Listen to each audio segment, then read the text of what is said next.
saya melihat titik berat dari RAID itu kan adalah faktor eksternal. Jadi tumbuhnya Asia Tenggara. ya, tumbuhnya kurun niaga di Asia Tenggara itu dipengaruhi juga, seiring dan itu dipengaruhi oleh faktor eksternal yang tadi yang disebut Mas Tori, kebijakan-kebijakan dan juga aktivitas pelayaran jarak jauh antara Islam, Cina dan juga jaringan perdagangan Tamil.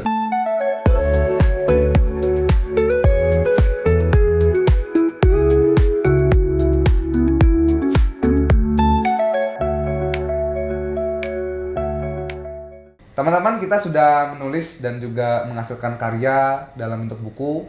Ini berjudul Keajaiban Negeri Emas Zabats, Indonesia dalam Catatan Dunia Islam Masa Abbasiyah. Ya, ini kafur aromatika alami Indonesia yang digunakan pada masa peradaban Islam, khususnya dari Masyar Rasyidin sampai dengan Umayyah Abbasiyah yang kita kaji di sini. Teman-teman bisa cek untuk pembelian di bawah ini atau di deskripsi YouTube kami. Assalamualaikum warahmatullahi wabarakatuh. Teman-teman sahabat Sultan Institute, kembali lagi bersama kami di program bincang-bincang dan ngobrol-ngobrol santai, berbagai topik tentang sejarah, arkeologi, filologi, dan beberapa hal-hal penting terkait dengan sejarah. Kemarin kita sudah membahas tentang sejarah global atau global history, kemudian kita lanjutkan dengan historiografi pesisir barat Sumatera dan bagaimana konteks jalur maritim global itu terbentuk berdasarkan catatan-catatan sejarah maupun bukti-bukti arkeologi. Nah, pada kesempatan kali ini kita akan membahas ya Zur ya, satu topik tentang Southeast Asia Age of Commerce atau Asia Tenggara dalam zaman perdagangan yang begitu hebat gitu. Nah, kita akan membahas dua tokoh ya, dua scholars yang berkontribusi sejak awal pada konsep atau topik tentang Asian Age of Commerce ini. Yang pertama adalah Anthony Reid dengan buku dan tesis yang sangat terkenal dan berpengaruh dalam sejarah, yaitu bahwasanya pada abad ke-15 hingga ke-17 Asia Tenggara mengalami satu ledakan, satu kebangkitan perdagangan. Nah, kemudian ada satu lagi scholars yang bernama Geoff Wade. Dia juga kemudian mencoba untuk merevisi atau menambahkan masa-masa awalnya, ditarik pada abad 9 sampai kemudian abad 14. Sehingga menyebut satu term baru, Early Southeast Asian Age of Commerce, atau masa awal perdagangan di Asia Tenggara itu kemudian mulai berkembang begitu. Dan ini juga kemudian diteruskan atau juga sama termnya Early Southeast Asian Age of Commerce oleh Miksic atau John Miksic. Gimana Zur? Kita membahas dua. Mungkin kamu bisa jelaskan dulu terkait apa yang disampaikan tesis ya tentang Reid dan juga Wade, kemudian nanti kita akan bahas gitu. Ya, ini kan sebenarnya satu topik yang menarik ya Mas, dalam perbincangan sejarah atau bahkan mungkin di kajian historiografi. Kita tahu kalau Anthony Reid itu kan satu sejarawan yang sudah masyhur di kalangan baik di kalangan akademik sejarah maupun di publik umum, masyarakat awam. Itu dia salah satu pakar atau ahli kawasan Asia Tenggara juga. Salah satu atau di antara karya atau bukunya itu kan yang paling berpengaruh itu Asia Tenggara dalam kurun niaga yang 2 jilid. Betul. Nah, tesisnya dalam bukunya Reid berargumen bahwa masa periode abad ke-15 sampai abad ke-17 seperti yang tadi sudah disebutkan Mas Tori merupakan puncak dari kurun niaga di Asia Tenggara.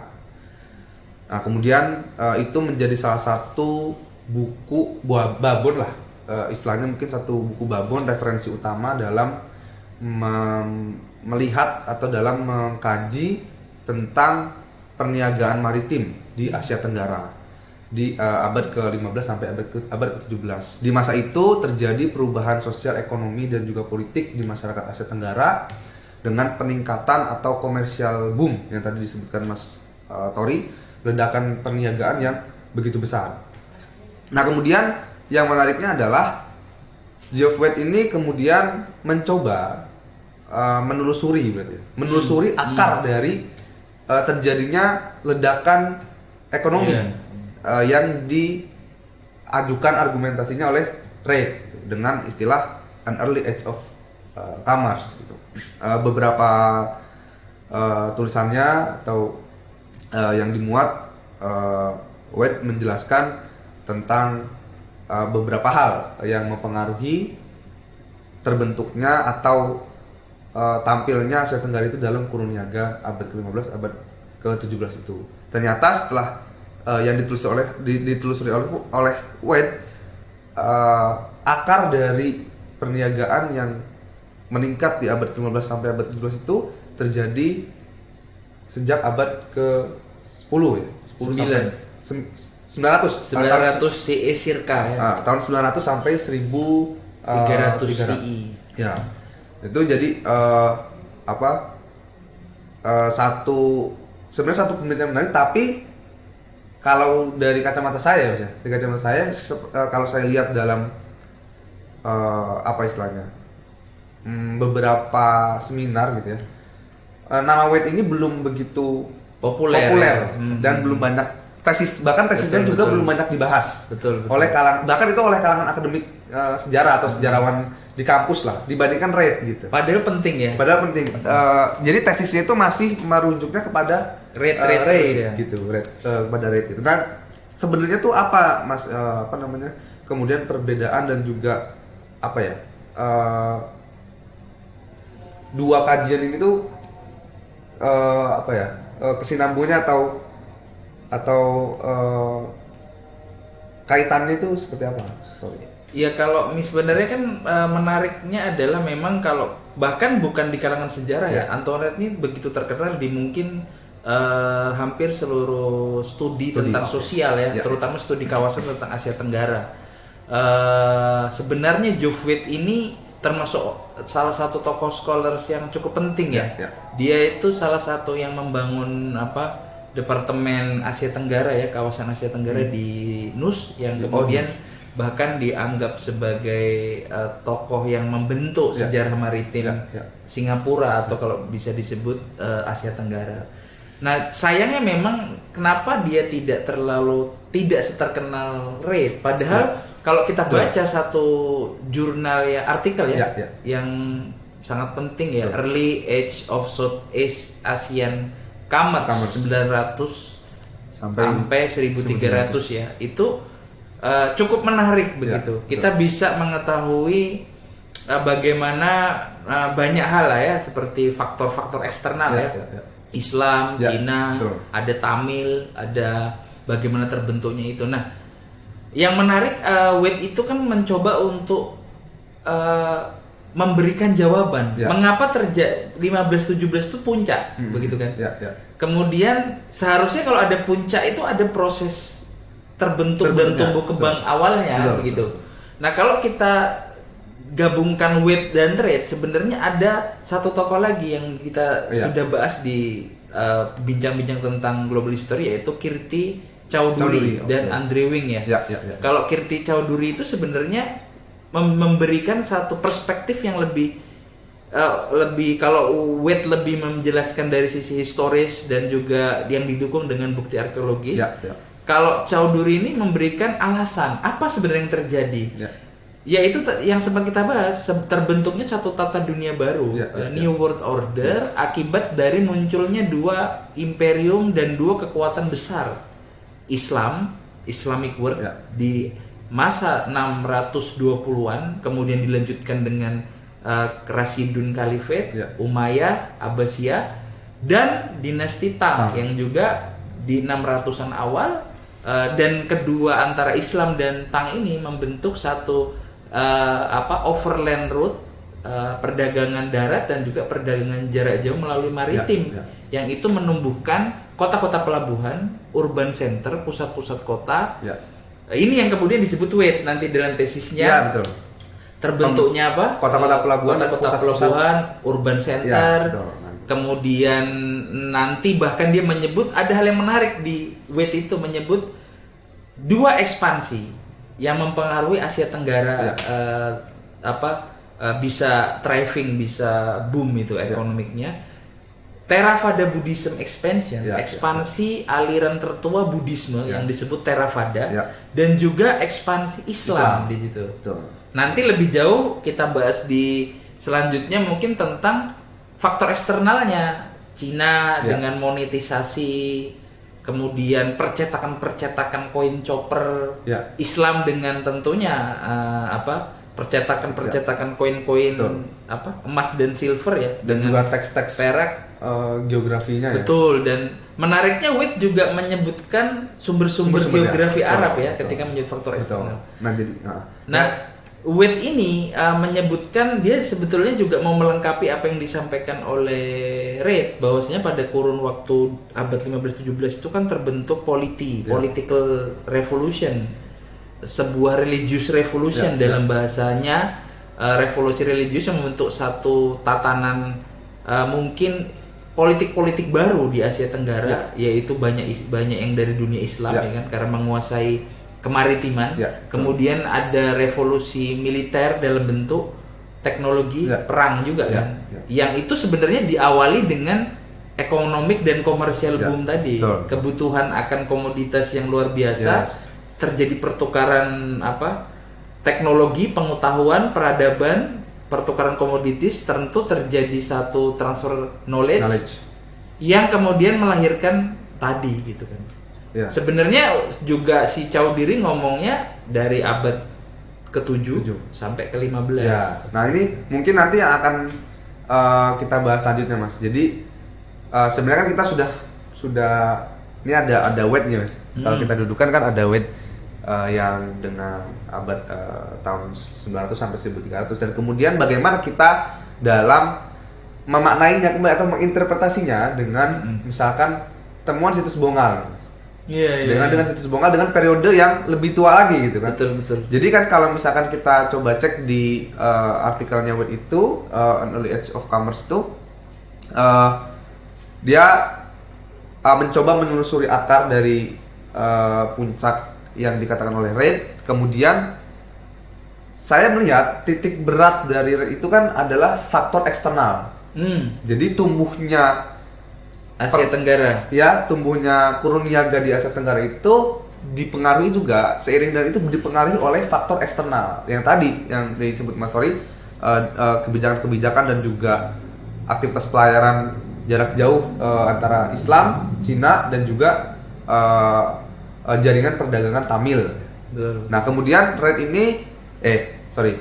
ini kemudian menyebutkan beberapa data atau temuan arkeologis yang mendukung argumentasinya dia di abad 10 sampai 14 itu ya, tahun 900 sampai 1300. Ada Belitung Wreck, ada Intan Wreck, ada Cirebon,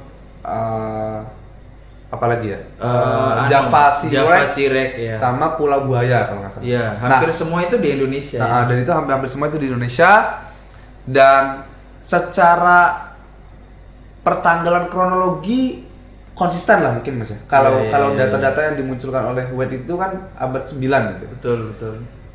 Barus juga masuk sebenarnya di sana sebagai sebagai salah satu bukti arkeologis, tapi dia di dalam jaringan perdagangan Tamil. Nah, kemudian bagaimana dalam kita memaknai lagi ya, membahas lagi bagaimana dengan kaitannya dengan situs Bongal gitu, dengan periode 2 abad yang lebih tua gitu. Jadi teman-teman, sebelum kita bahas tentang Waite lebih dalam ya nanti di selanjutnya tentang jaringan-jaringan faktor eksternal dan apa yang disampaikan, untuk menyambung missing link ya tadi ya. Sebenarnya ada yang belum disebut Waite ya, yaitu karena mungkin baru ditemukan, yaitu situs Bongal seperti yang Izur bilang tadi, yang temuannya juga lebih awal. Kalau Waite itu menyebut kenapa dia 900 circa, dia mengacu pada Belitung yang ditemukan satu kalau tidak salah keramik Changsa berdating 826 Ya, gitu. betul. Berdating Dengan- 826 dan dengan- juga temuan Abbasid blue and white ware. Ya. Apa namanya? Keramik Islamic pottery yang terkenal biru putih yang itu juga banyak ditemukan. Ya. Nah, sebenarnya ada dua. Kalau kita bicara Asia Tenggara ada yang belum disebut yaitu Panung Surin. Oke. Panung Surin Siprek yang Ya. dia juga banyak kargo Abbasiyah. Oke. Ya ini sudah ditulis oleh salah satu scholars dari Thailand Oh, tentang iya. Panung Surin, bagaimana perdagangan Abbasiyah, perdagangan Islam di Thailand itu berdasarkan bukti-bukti Panung Surin. Ya. Ini memperkuat Wade tadi karena juga temuan keramiknya itu sama dengan temuan Belitung. Bahkan Ya. juga mirip dengan yang ditemukan di pesisir barat di Ya. situs Bongal Sumatera Utara itu.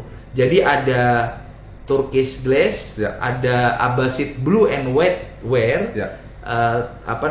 dan banyak juga keramik Cina gitu kan. Ya. Jadi kalau kita memaknainya sebenarnya kalau Wade itu kan mengacu bukti paling sahihnya itu dari Sipreknya dulu kan, ya kan? Dari Siprek memang Dari Siprek, dari ya. data-data Siprek ya betul. Dari data-data Siprek yaitu terutama tadi Belitung, Cirebon, Intan, Javasi, Ya. Pulau Buaya ya Ya, kalau tidak salah. betul. Nah sebenarnya kalau kita mengacu pada sebenarnya Wade juga sudah ngomong terkait keramik ya. Oke. Bagaimana tumbuhnya Asia Tenggara itu bertumbuh karena juga kebutuhan tentang keramik Cina Ya, ya. itu besar. Akhirnya di Cina itu tumbuh situs-situs kiln atau apa ya? Mungkin kita pabrik-pabrik pembakaran keramik Keramik, ya. ya. Pabrik-pabrik pembakaran keramik itu jadi juga tumbuh pesat karena permintaannya begitu luas. Ya, ya. Akhirnya bahkan mungkin nanti akan bahas kita besok, percetakan koin chopper, Ya, koin chopper itu apa? Tembaga apa sih? Perunggu saya. Chopper koin itu apa? Nah, Tembaga apa perunggu ya? Itu kan kemudian signifikan. Nah, Ya. bahkan si Wade ini menyebutkan monetisasi. ya betul betul. Bagaimana sistem uang itu kemudian terbentuk. Ya. Jadi unik teman-teman. Kalau Islam tuh memperkenalkan emas, perak, dan juga sebenarnya ada chopper Chopper, yaitu fulus ya. Ya, betul. Fulus koin. Ya. Nanti Tang tuh juga punya chopper, tapi dia tidak sebanyak nanti kalau Wade tuh kan dia nggak kena. Saya kurang tahu mengapa Wade tidak banyak menyebut tentang dinasti Tang. Tang.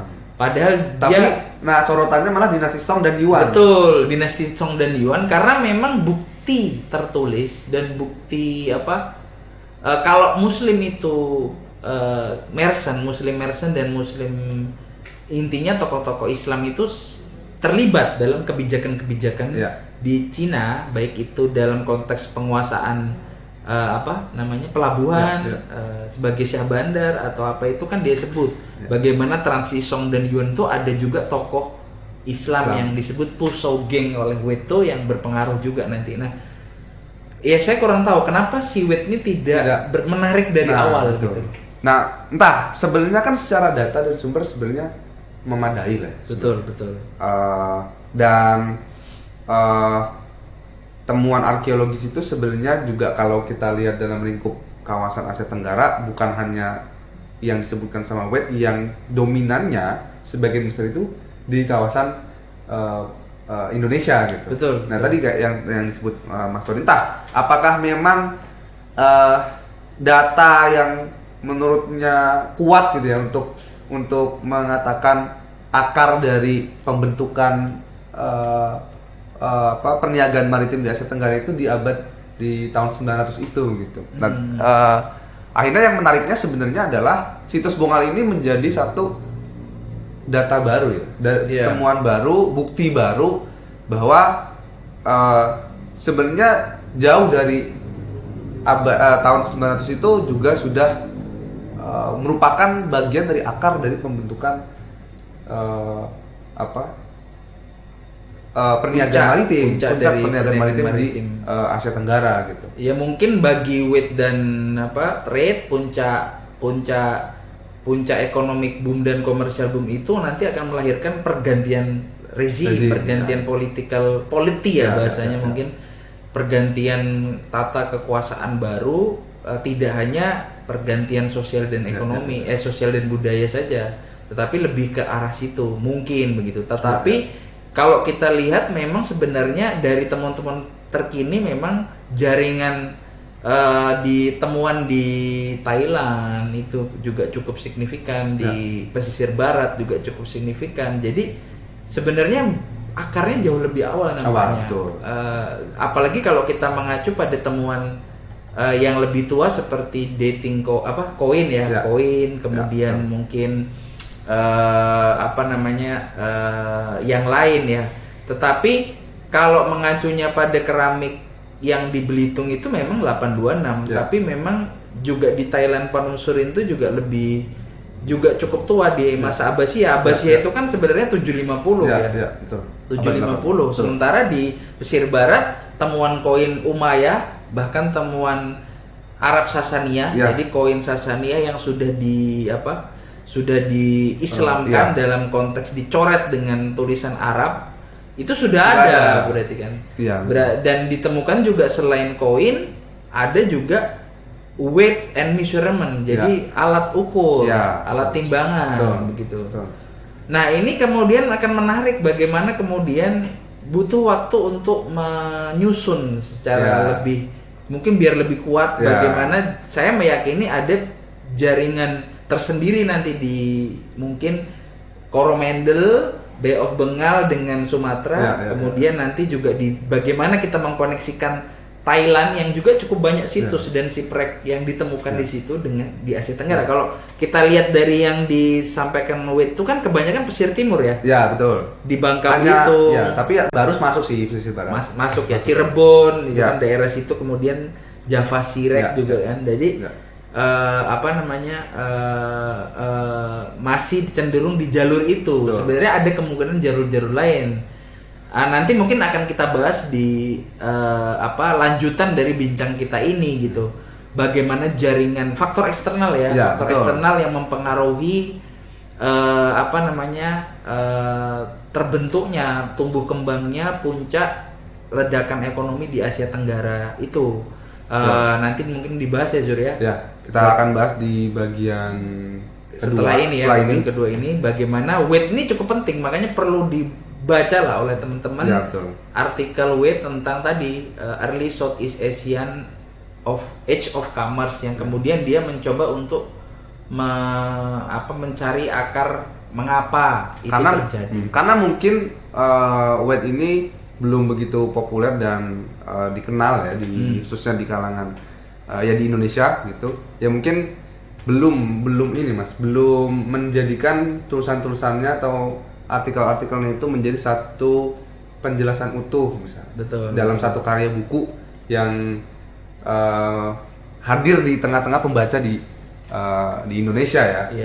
Beda dengan Red kan, kalau Red kan memang sudah sejak lama diterjemahkan, diterbitkan dan mungkin diajarkan ya di institusi pendidikan, di kampus-kampus selama ini gitu. Sebenarnya selain weight ada juga yang juga sama istilahnya, dia mungkin satu term ya, menyebut tentang masa awal tumbuh kembangnya economic boom di Asia Tenggara itu di awal-awal abad 9 adalah John Miksic yang nanti mungkin akan kita bahas lebih lanjut. Nah, Miksic ini juga kemudian melanjutkan banyak temuan kajian-kajian tentang keramik Cina juga, tentang jaringan Cina juga. Nah, kita akan mencoba untuk membahas weight selanjutnya dengan lebih dalam apa yang mempengaruhi faktor-faktor eksternal ya. Jaringan perdagangan apa, faktor eksternal apa yang mempengaruhi terjadinya itu, dan bukti-bukti apa yang disampaikan Wade, dan kemudian kita akan mencoba untuk memberikan komentar. Tanggapan dari Wade itu. Termasuk sebenarnya akan berkaitan juga dengan artikel-artikel Wade yang lain sebenarnya Mas. Ada beberapa kan, ada yang Asia Tenggara dengan Indochina, kemudian Islam di Samudra Hindia itu kan Wade kan juga sebenarnya sudah nulis juga. Early Muslim Traders itu Wade apa Tibet ya? Wade juga nulis ya. Betul. Jadi nampaknya memang mungkin kita perlahan coba kita akan ulas ya teman-teman, apa yang disampaikan Gerald Tibet, apa yang disampaikan Miksic, Wade, kemudian Reid, kemudian juga kita akan bahas, nanti akan kita tarik ke Samudra Hindia Samudra juga. Hindia, betul. Karena mereka semua ini rata-rata juga memang juga mengkomentari seperti Wade juga menyebut Wing. Ya. Tetapi saya belum membaca Wade menyebut Chowdhury. Tapi saya udah lihat dia menyebut Wing. Bagaimana dia nanti akan menyebut sedikit 8 sampai 11 itu terjadi satu penguasaan ekonomi oleh Muslim. Ya. Yang itu nanti dia akan jelaskan kenapa kok faktor eksternal itu terjadi. Nanti kita akan bahas juga soal aspek Cinanya dan juga aspek Tamil. Ya, Wade ini menarik bagi teman-teman semua yang tertarik dalam kajian Asia Tenggara, kajian Asia maupun sejarah maritim di Indonesia, di Asia Tenggara, dan juga kajian-kajian sosial lainnya. Bisa teman-teman telusuri atau baca juga.